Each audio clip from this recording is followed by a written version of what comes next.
Samuel 24. David spares Saul's life.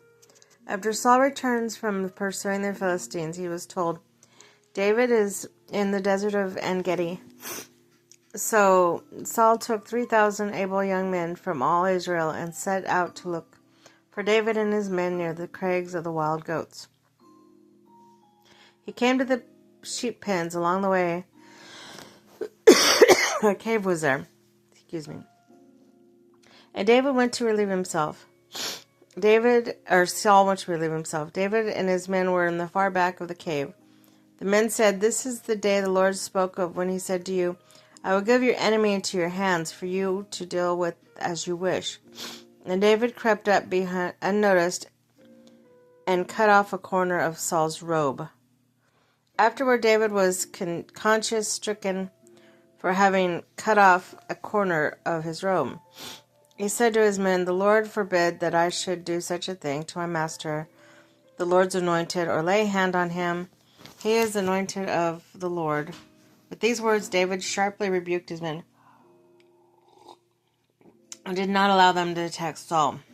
And Saul left the cave and went his way. David went out of the cave and called out to Saul, My lord the king. When Saul looked behind him, David bowed down, prostrate himself with his face to the ground. He said to Saul, Why do you listen to when my men say David is bent on harming you?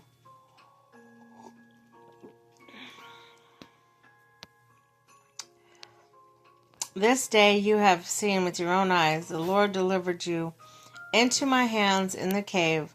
Some urged me to kill you, but I spared you, and I said, I will not lay a hand on my Lord, because he is the Lord's anointed. See, my father, look at this piece of your robe in my hands.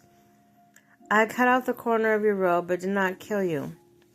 See that there is nothing in my hand to indicate that I am guilty of wrongdoing or rebellion.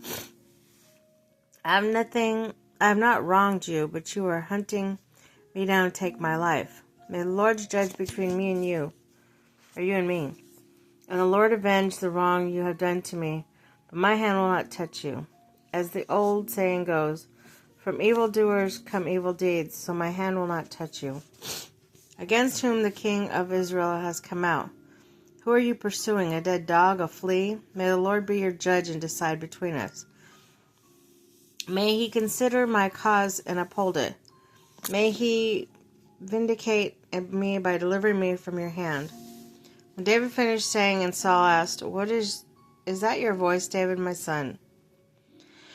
And he wept out loud. You are more righteous than I, he said. You have treated me well, but I have treated you badly. You have just now told me about the good you did to me, and the Lord delivered me into your hands. But you didn't kill me. When a man finds his enemy, does he let him get away unharmed? May the Lord reward you well for the way you treated me today.